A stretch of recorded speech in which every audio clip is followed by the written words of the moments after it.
Hai, aku Rona. Dan sekarang aku mau review buku Teruslah Bodoh, Jangan Pintar, karya Terelie.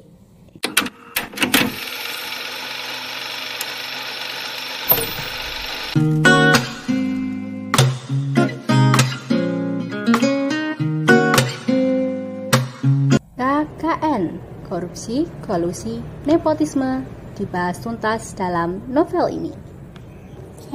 Hai, aku Rona. Selamat datang di Merona Stories. Kali ini aku mau review buku yang judulnya Teruslah Bodoh, Jangan Pintar, karya Terelie.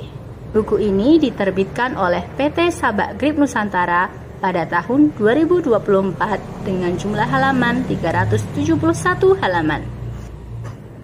Meskipun novel ini merupakan cerita fiksi, namun penulis menggunakan realitas yang terjadi pada situasi Indonesia saat ini. Kerusakan lingkungan, tambang ilegal, penyalahgunaan kekuasaan, hingga hilirisasi menjadi topik masalah yang diangkat oleh penulis. Buku ini menjadi populer akibat strategi jitu Terelie yang menerbitkannya pada masa pemilu Februari 2024 kemarin.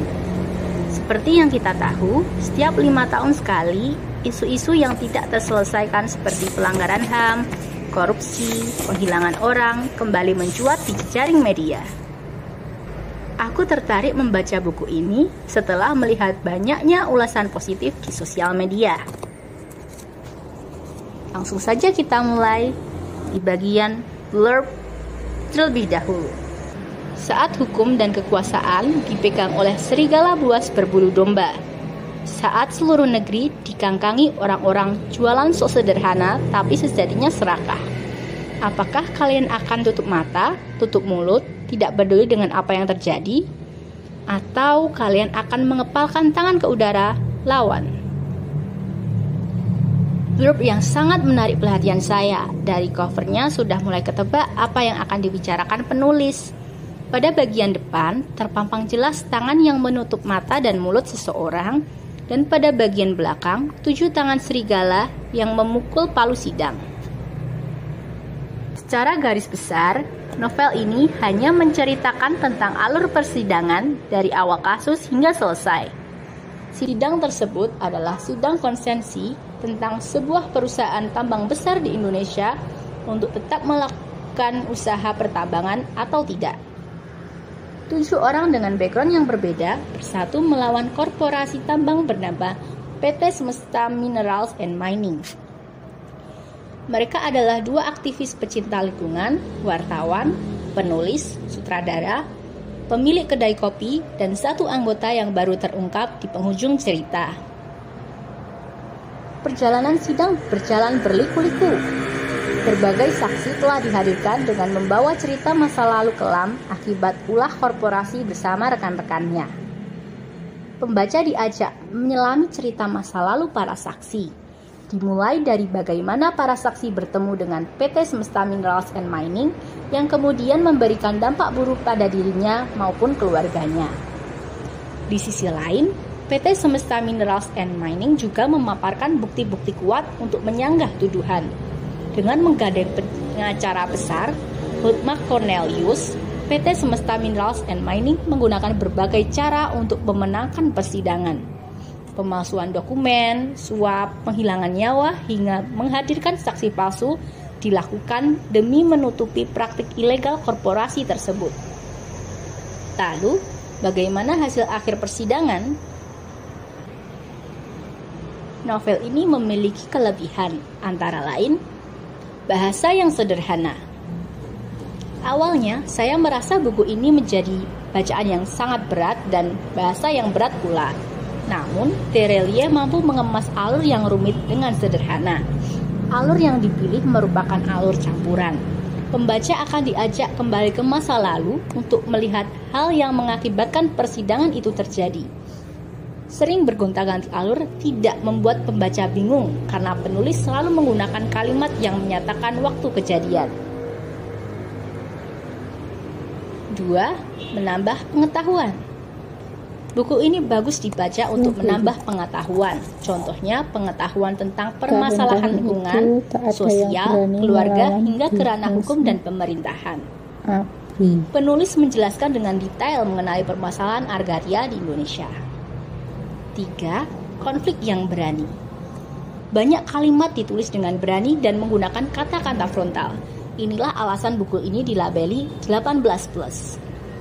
Penulis menyinggung berbagai masalah yang pernah terjadi di masa lalu secara terang-terangan, seperti dwi fungsi ABRI pada halaman 34. Riset mendalam dengan menghadirkan banyak fakta membuat setiap argumen tokoh terasa nyata. Penulis mampu menghadirkan dua sisi argumen kuat yang sangat bertolak belakang. Kekurangan novel ini antara lain, pertama, kualitas fisik buku. Saya memulai dari kualitas fisik buku. Dilihat sekilas, memang tidak ada kerusakan yang fatal. Namun, bagian sisi kanan buku terasa kasar dan tampak beberapa kertas yang ukurannya tampak lebih besar dan lebih menonjol. Hal ini membuat tidak nyaman saat memegang di sisi kanan buku. Sebaiknya, pihak percetakan melakukan cek ulang sebelum dijual ke pembeli. 2. Ejaan dan tanda baca. Saya menemukan banyak sekali kesalahan penulisan ejaan dan tanda baca dalam buku ini. Tidak hanya itu, terdapat banyak typo yang cukup mengganggu. Untuk buku sekelas Terelier, mengapa hal seperti ini dapat lolos edit? Sebaiknya penulis mengecek buku yang akan diterbitkan agar tidak ada kesalahan seperti ini lagi. Yang ketiga, ending yang tidak memberikan solusi dan tidak realistis. Tidak adanya solusi yang tepat untuk konflik cerita membuat bagian ending terasa tidak realistis. Penulis memang sudah mewanti-wanti pada bagian ending dibuat untuk keperluan cerita saja. Bagian akhir cerita sangat tidak realistis dan terkesan hanya sebagai pemanis cerita saja. Cerita berjalan baik dari orientasi hingga klimaks. Namun pada bab-bab resolusi, penulis akan memberi tikungan tajam untuk mengakhiri cerita. Saya rasa masih terdapat opsi lain untuk mengakhiri cerita yang sesuai dengan konflik pertambangan dan lingkungan. Simpulan dan saran. Novel Teruslah Bodoh Jangan Pintar karya Terelier adalah novel yang mengangkat masalah hukum agraria di Indonesia dengan berani. Walaupun konflik yang dihadirkan cukup rumit, tetapi penulis mampu mengemasnya dengan bahasa sederhana.